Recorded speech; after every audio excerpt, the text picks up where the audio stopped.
if it ain't broke, don't fix. I think that is a very good saying to go by, especially when it comes to gaming. You know, for the fact that some things just work brilliantly and therefore don't need to change. In Unleashed 1, I think a hell of a lot of things in that game worked brilliantly, and I didn't think they needed to change.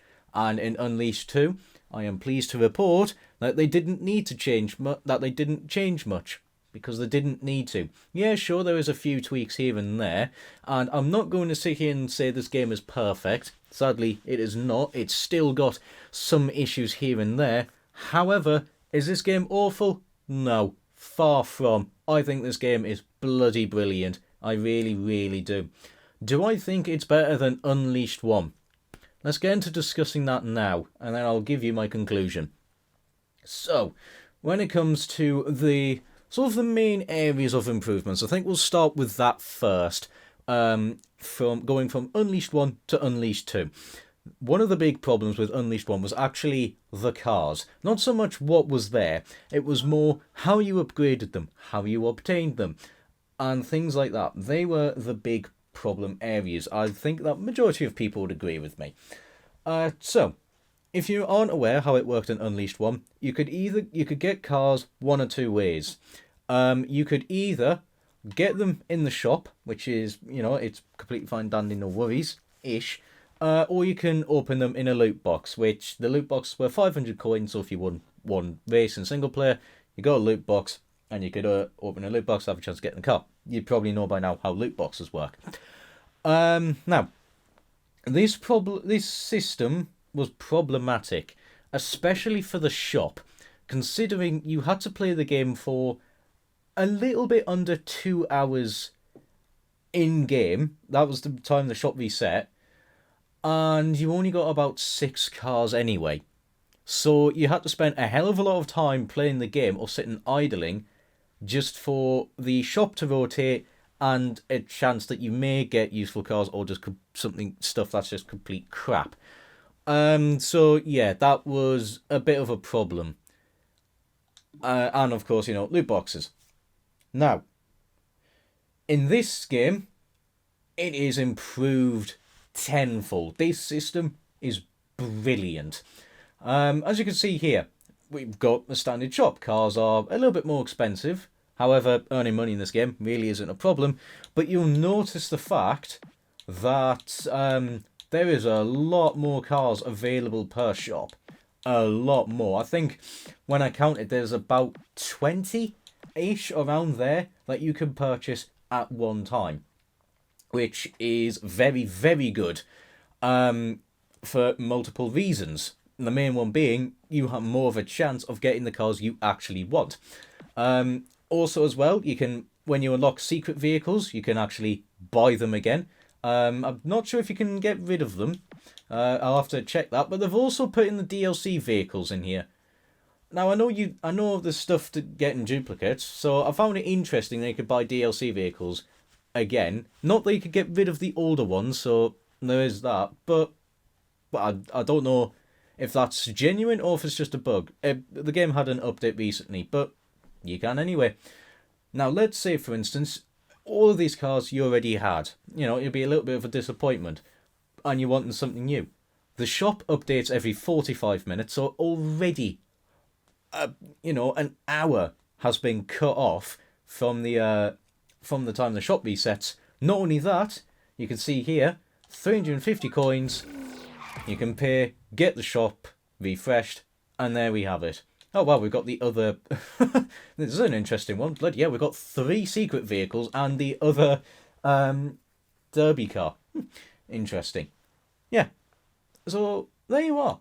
That is the shop system. Pretty much all updated. Yes, I'm also extremely happy to see that back. We'll talk about the car list in a second.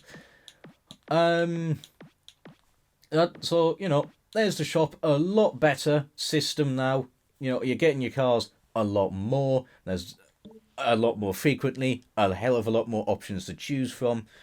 And, yeah. Not only that, we do have this, the Hot Wheels wheel spin, that you can spend to update the prizes, or, you know, and that's it really. But it updates automatically as well. That's what I was going to try and say. So with this, as you can see, you could get cars, you could get money. Is there really? Yes, there is. Cool, we got a Fiat 500 and then the Treasure Hunt Fiat 500. So you can get vehicles, you can get little upgrade points, you can get the skills tokens, and you can get coins. So, all pretty useful stuff. And you get wheel spins from doing the single player or by leveling up. It was the same with getting the secret vehicles as well. Now let's actually talk about the vehicles. A lot of this is from Unleashed 1. Fine enough, I'm not going to complain, including some DLC vehicles that were in Unleashed 1. So, there is that, but that usually happens anyway, so I ain't going to complain about that. However, the vehicle list, I adore. I absolutely adore the vehicle list in this. We've gone from, I think it was about 80-ish cars that were not DLC in Unleashed 1 to about 140 in Unleashed 2. Not including DLCs. Yeah, and there were just so many cars. Oh, you can't get rid of the secret vehicles, but you can buy duplicate ones. Okay. Hopefully you can get rid of them. Never tested it. Afraid of trying. So yeah, you've got your usual stuff. You've got like the Diora 2, the Tankinator. There's some new vehicles here, like the Power Sander. It's an interesting thing. Audi Quattro, Baja Jump Truck. The Bone Shaker, Bifocal. So yeah, you're getting the memo. There's basically a bunch of cars from Unleashed 1 into Unleashed 2. And as well, we've got bikes. I may not be the biggest fan of bikes, but, I know some people are, so I'm pretty sure they'll be happy to see the fact we've got some bikes now in this game. I think it's cool enough. I'm not going to complain. But yeah, I love it to pieces. We've got some classic stuff again. Yes, some of these are DLC, but, so we've got like the Accelerace, the Spectite, the Teku cars, and then, there's more over here, the RDO9, the Carbide. Yeah, I think it is bloody brilliant.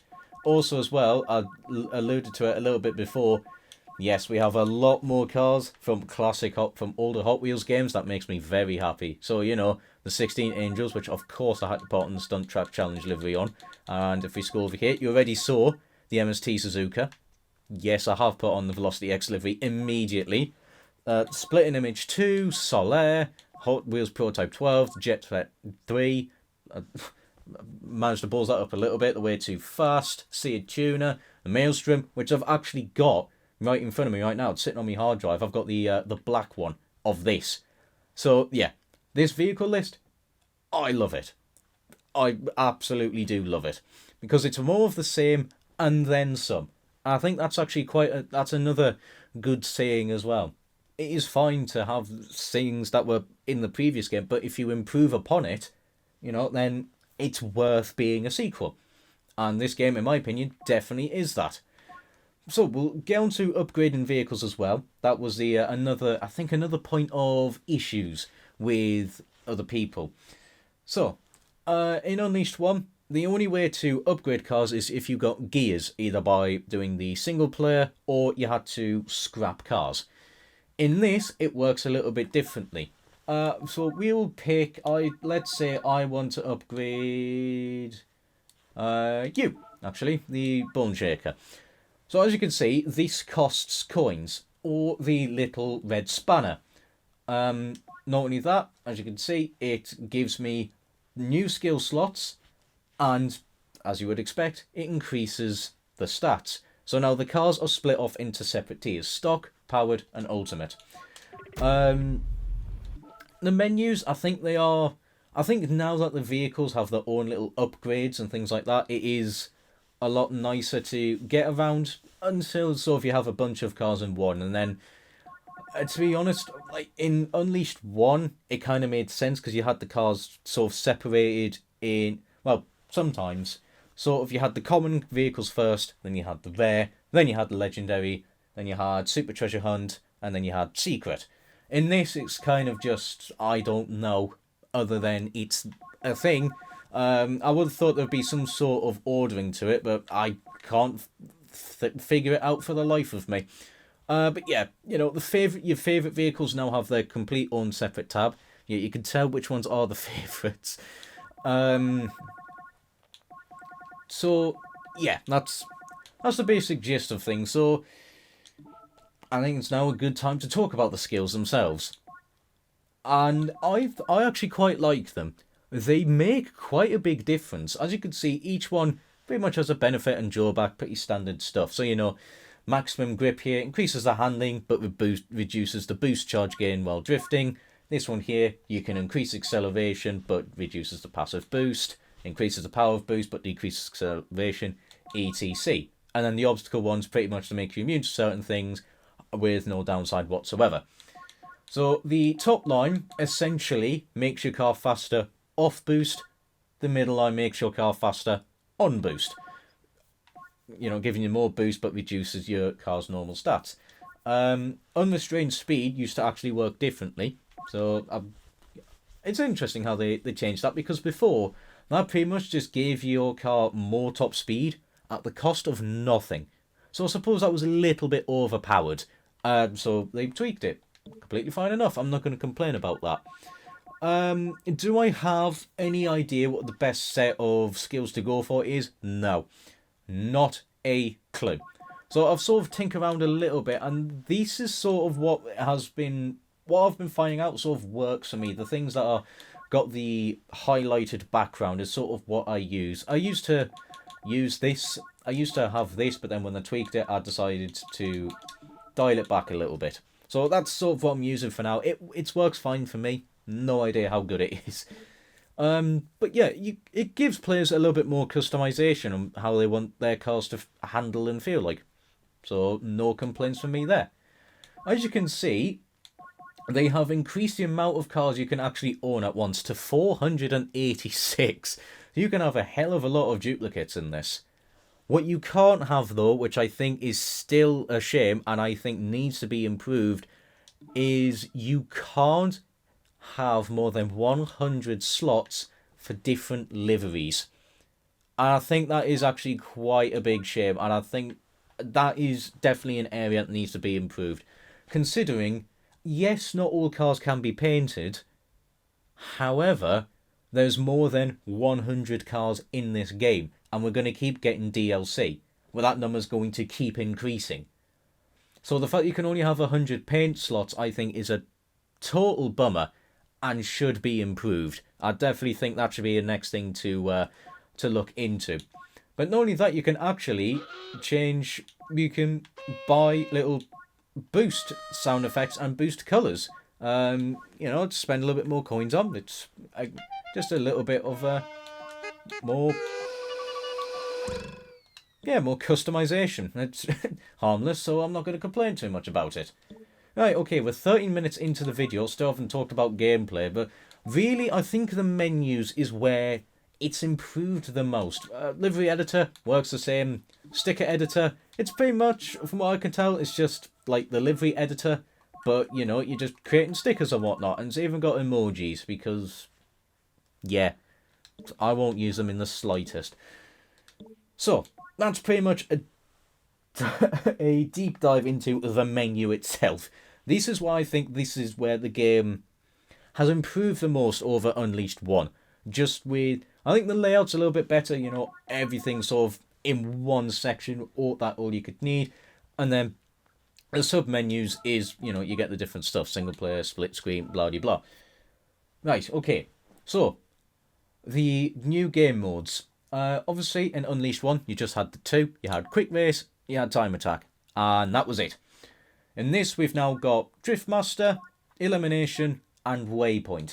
Elimination, pretty bog standard stuff. Don't come in last place, don't be the last car or you get eliminated. But it actually tweaks the timer and the amount of vehicles that get eliminated. So, that does happen. Driftmaster, pretty self-explanatory. You drift around, you get a bigger multiplier, more points. And if you hit a wall, you lose the entire multiplier. Waypoint. Now, this is where I think Waypoint could... I was a little bit saddened, shall we say, of Waypoint. I thought it was going to work in a completely different way than what it does. I'll show you it now. What do we fancy using? I'll use the Hot Wheels prototype, why not? So, how this works is it's pretty much just a big time trial, but it's on like the area of the map. How I thought this would work is I thought this would be it's almost like a checkpoint hunt-esque type of thing where 12 people or whatever are on a map, and you basically race from checkpoint to checkpoint, and whoever reaches the target first wins. Something like that. That's how I thought it would work. Sadly, it doesn't, which I think is a little bit of a shame. I would love to have seen that. Balls crashed straight into a chair. I'm not going to be beating my personal best. I can actually see the car there, the Super Tsunami. So yeah, I think it's a little bit of a shame that the game mode sort of works how it is. But I've pressed me buttons in the complete wrong order. But yeah, it's fun, it's new, so I'm not going to complain too much. Like I said, it's just a big time trial. So, there is that. Now, let's discuss one of the main important things as I fail the jump over war and quit. The handling model. This quite an important thing to get correct. And I think this game does a fantastic job of it. We'll go here. This will be a good test. A good testing track. We'll use... It'll be rude to not use the Suzuka. So, Unleashed 1 was very arcadey. It was brake to drift and all that goodness. Sometimes. I know some people will complain about brake to drift. In Unleashed 1, I thought it was bloody brilliant. And in Unleashed 2, I think it is bloody brilliant yet again. It's still brake to drift, but you still need to think about, your lines and whatnot, how much you need to brake for the corners, etc. So, they're still very arcadey, still very brake to drift. But the surfaces have different effects on how the car drives. So this magnet module here, the cars are a lot grippier.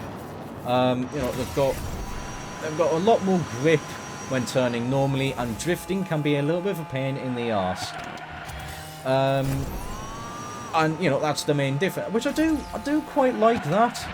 I know there's going to be some people that aren't a fan of that whatsoever, and that's fine. But I don't mind the fact that we're driving on a different surface, and that it's going to have an effect on the handling. Same as well for the off-road sections.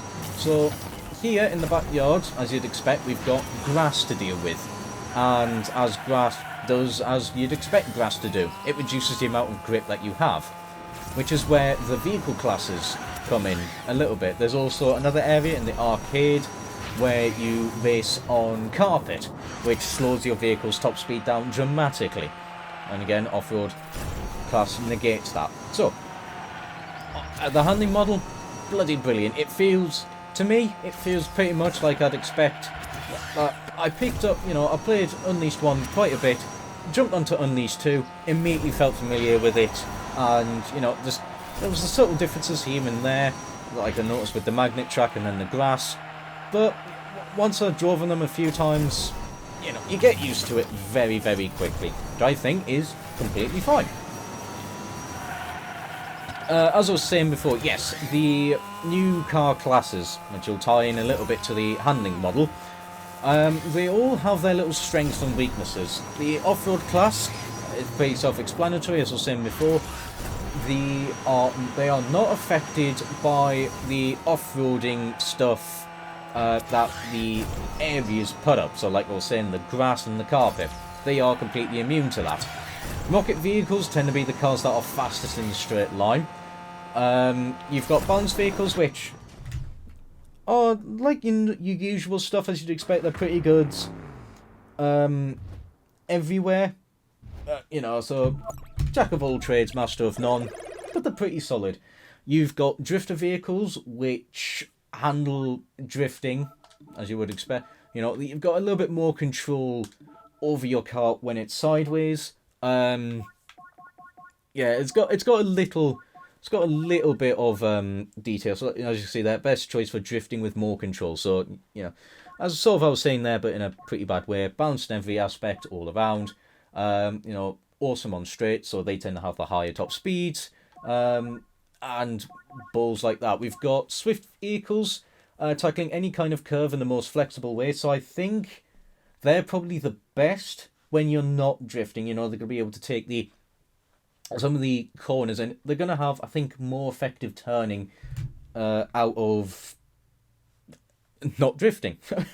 I'm explaining this really awfully, but hopefully you're sort of getting the memo. And then the final one is over here somewhere. I know I've got one. Here we are.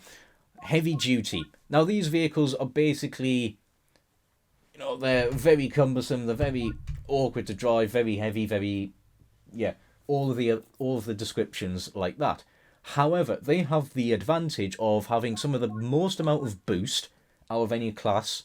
Not only that, they have the fastest regenerating boost in the game.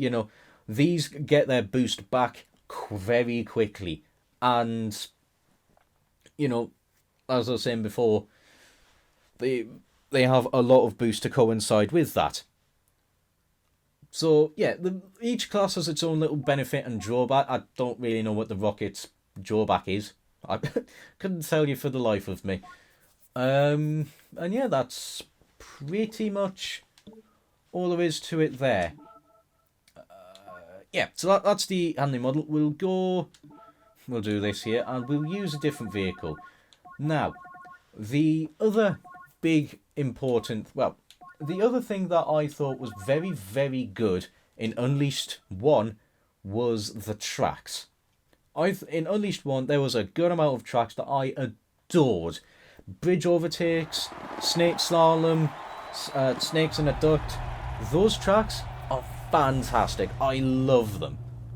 This game, sadly, I think the tracks have gone downhill. I don't find them as interesting.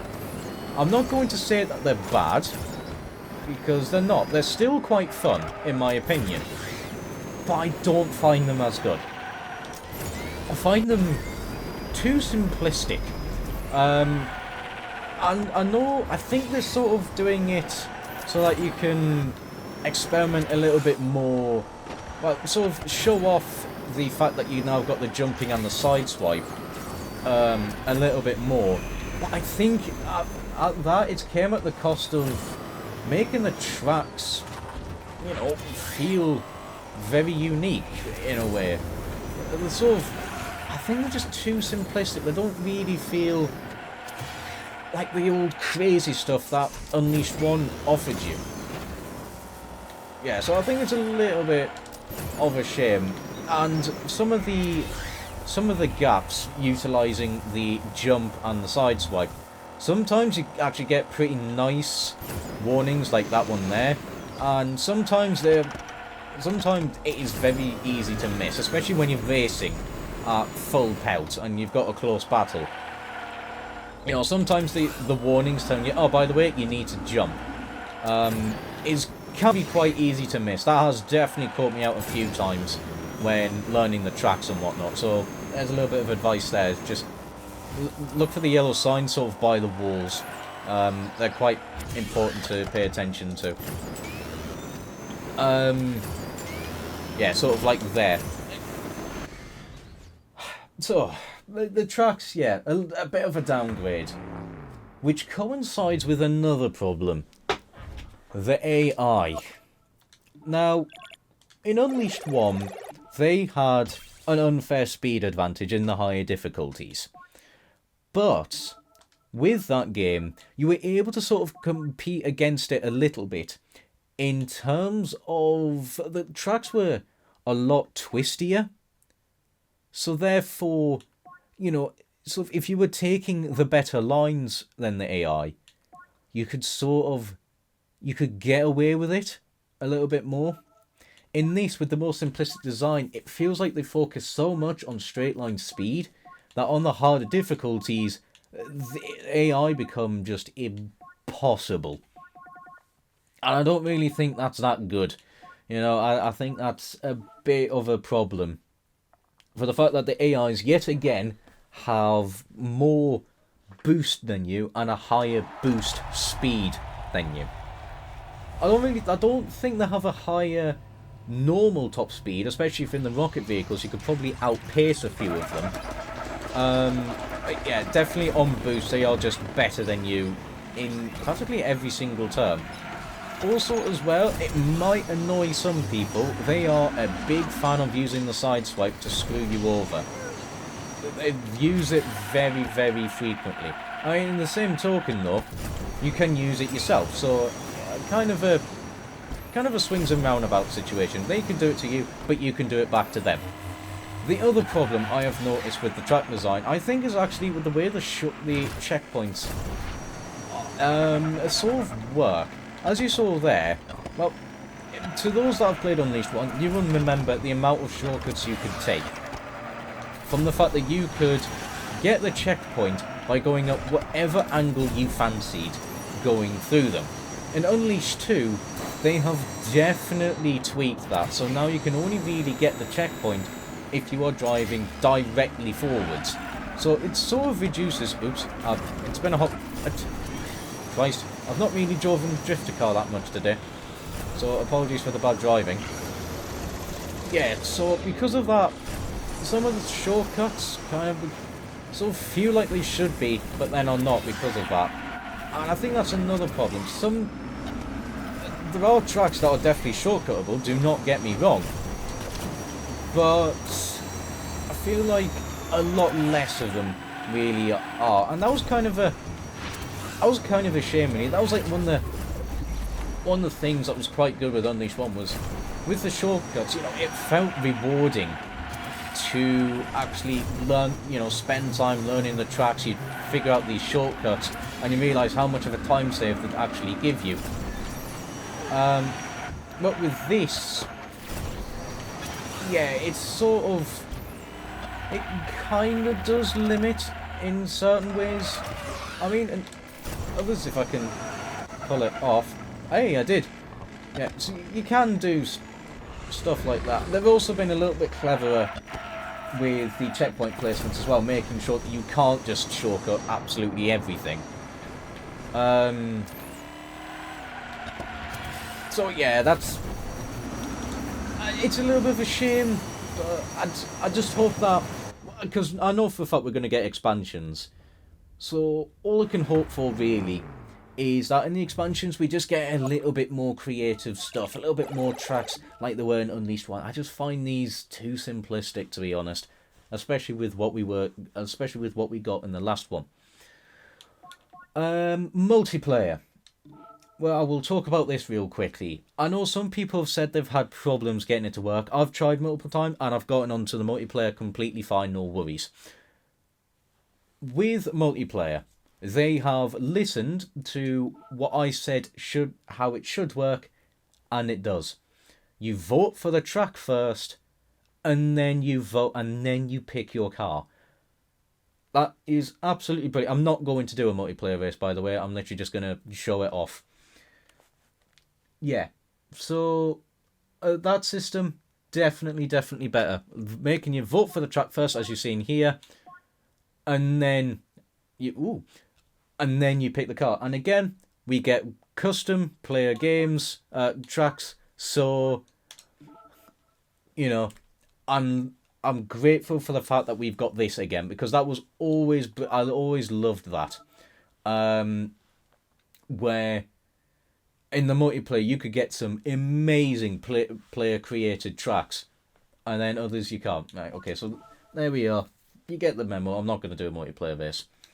So I'm glad to see that they've actually improved that. Not only that, you have your own little multiplayer level. You know, you've got your little global points.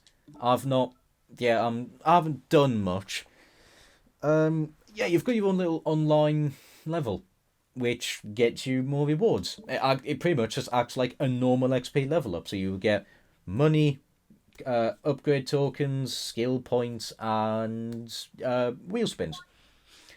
Yeah, so multiplayer, no complaints there. I've managed to get it working. I know some people saying they're having problems, but mine works fine. I think it's absolutely fantastic. No issues there.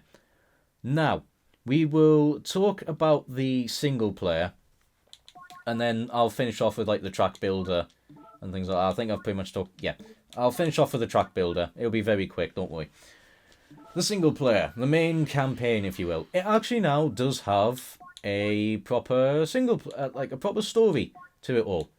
Is it really? Not really. It's not the best. It's not absolutely groundbreaking, I will admit. It's a bit, can be a bit cheesy and shit. However, I'm not going to say that is the worst thing I've ever seen. And it's something. I know some people are saying it should be added, but yeah. You know, take with it as you will. There's something to it. You know, there is a story to it. Now, this is where I think actually the weakest part of the game comes in. And that's the boss races. These, in my opinion, are hideously disappointing. Really, really disappointing. To really discuss it a little bit, I'll talk about them slightly, how it worked in Unleashed 1. I forgot how... Oh, I've got to back out, don't I? Oh no, I've got to just press settings. Idiot. Yeah, I've got to just press that. More on. But yes, with Unleashed 1, yeah, the boss race, sure, was just a normal race. But you know, that was pretty much it. However, you had to deal with, like, that track's, what was it? Effects, module, attack, whatever. So, for instance, the Yeti would put ice on the track, and if you drove over it, obviously your tyres would freeze, reducing your grip. The pterodactyl, you know, would create little wind tornadoes on its track, and you know they're quite all over the. You know, there's quite a few, so it was quite tense trying to dodge all of them and things like that. Nitrobot, you know, had the speedy up and slowing down pads, etc. With Unleashed 2, those modules in their tracks are gone. They are just completely gone. This octopus, I have no idea what its module does. Absolutely none. I thought it was the water geyser. It's not. So we'll pick a car. We'll use the Sea Tuner. Why not? So how they work is a little bit different. You know, we've got to try and hit the targets. And that's how we deal with the boss. That's completely fine. I don't mind that system. And, you know, I actually think the music for this game is actually bloody brilliant, but I'm not going to go into a deep dive argument, you know, do I prefer Unleashed 2's music or Unleashed 1? You know, this is Hot Wheels, not Need for Speed, Unbound. I almost forgot what Need for Speed, where that was the meme. Yeah, so that's pretty much what it is, you know, you're hitting the targets, pretty standard stuff, nothing too groundbreaking. The problem is that the boss does absolutely nothing. And this is what I mean by it was disappointing. You know, we're meant to try and defeat them, but all we have to do is just aim for targets. Really, I think what should happen is that, you know, on the first stage you've got little amounts of the boss's attack to deal with, we'll call it that. And then we've got to stage 2 here, so I'd think that, alright, okay, the boss may use a little bit more. You know, be a little bit more aggressive and things like that. Make it. But they don't. They honestly don't. And I think that's a big problem. And I think that's a big shame. You know, the track is named after the boss, but yet they don't do anything. I think that really should definitely change. Even if there's like a new extreme version of the bosses where they do that. And, you know, they could release it as a new track. Like, you know, this track is the Octopus, so they could call it the Octopus Extreme. Where there is modules on the track that you have to combat. I think that would be a lot better. But, yeah, it's just, sadly, it's not as good as I was hoping. These. I don't mind the idea behind it, just the execution, not quite so good. And yeah, that's pretty much it for Unleashed 2. There's not really too much left to discuss. I think I've pretty much covered everything. Oh yeah, the track builder, I may as well talk about that now. I didn't fart around with it too much in Unleashed 1 because I'm not creative in the slightest. But when I had a minor fart around with it on this game, it felt pretty much the exact same as it did in Unleashed 1. So, honestly, I'm not going to complain in the slightest about that. And, yeah, there we have it. Oh, bugs. May as well get onto that. How stable is the game and things like that. Obviously, talk about the multiplayer. So, bugs in the game itself. I have only had to have two. One is literally not a problem in the slightest. The other one is a bit of a problem. That was brought about in an update that happened recently. I have no idea when. And I hope it gets reverted. So I've had one instance where I crashed into a checkpoint and got put through the floor. However, that didn't really faze me too much, because of course you can just respawn and it puts you back on the track in front of the checkpoint. No, yeah, sure, it's a bit of a time loss and a bit of an annoyance. However, considering how quick the respawning actually is, I can look past it, falling through the floor, because I crashed into the checkpoint wall. So I'm not going to complain about that in the slightest. The one I will complain, though, is some of the car's handling seems to be a bit broken. And I've only had it affect 2 cars on me so far. I've no idea how many cars this does affect. But this Corvette and this Mad Manga, these two, for some reason, feel like they are just constantly driving on ice. I don't know if I'll be able to show it off very well. I might be able to, actually. We'll use the Corvette, because I've got the livery on it. Oh yeah, by the way, the Mad Manga and the other one, I've forgotten the name of, annoyingly.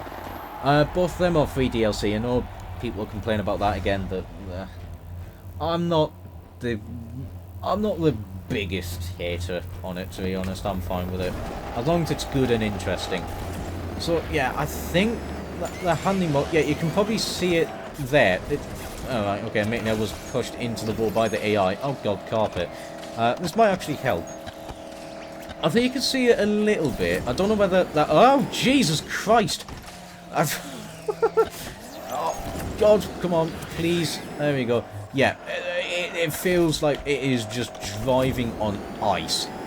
And this car, it used to drive fine. I've used it before, and the Corvette was completely fine. There was no complaints. You can see it there. Going up that ride there, it was just wobbling all over the place. It is impossible to drive. Oh, I forgot I've left it on extreme difficulty. Well, I wasn't going to win anyway. Yeah. To be honest, that's pretty much it for me in terms of bugs that I've had. I've had none others. For me, it's been a very, very stable game. I know some people may not be anywhere near as lucky as me. I know that just happens in all the games, sadly. Yeah. Well, there we have it. That is my review of Unleashed 2. Pretty much everything that you'd need to know. So, to finish off, we now need to answer important questions. Do I think this game is good? Yes. I think this game is very damn good. Do I think it is better than Unleashed 1? Ooh, shit, hello. I am going to say yes, overall. Just because of the, the updated shop system, the skills that I'm quite a fan of. The fact that, like I said earlier, it is more of the same and then some. We've got a whole bunch of new cars. Some of the ones that were DLC, are back for free now, but that's pretty standard stuff.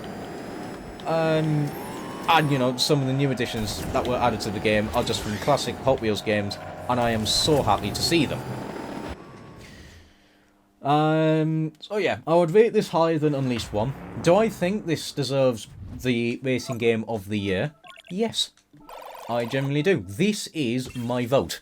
I generally think it's Unleashed 2. Now, the final question is, how much would I spend on it? How much do I think this game is truly worth? So we'll go to the Microsoft Store here. and I think the usual price is about 50, 60 quid. Oh, here we go, £45. That's how much this game is worth. I think this is worth a very, very respectable 35. I mean, to be honest, it's not even that expensive of a game compared to a lot of modern games. We used to complain when it went to 50 quid. Now it's gone to bloody 60 quid. And this, for the Series X and S version, is only 45 quid. And yeah, I think this is worth a lot of that. I really, really do. Obviously, you've got the higher editions. I mean, even the most expensive one is 75 quid. It's pretty much what you're getting for, like, some premium editions. Yeah. So, I think definitely worth a good chunk of what the game is worth. It's not perfect. I'm not going to sit here and say that is not perfect. Definitely aspects where I think it should improve upon. But I think the game has improved on quite a lot in terms of just quality of life and making the game a lot more fun to actually sort of play in terms of completing all of the little challenges and things like that. Because we do have them now: unleash missions, share content, and customize. Okay, admittedly, the customization, there's like one or two things that might be new in this, but you're completing little challenges to get all the same stuff that was in Unleashed 1, to be honest. So you're just you're doing all these little stuff just to get the same things again. Some people, that might put you off. For me, it's not the end of the world, because a lot of the stuff you just do automatically anyway. None of those challenges you have to deliberately go out of your way. Really, the only times you will is, getting the duplicates or getting all the vehicles, blah de blah. So yeah, that's it. That is the review finally over. I do hope you enjoyed. Any and all feedback is appreciated. If you've played this game yourself, I'm curious to know what you think. As well, have you played the first one? Did you ignore it? And have you played this one? Do you think this is better? Do you think Unleashed 1 is actually superior than this? Yeah, there we have it. That's it from me. Take care, and ciao for now.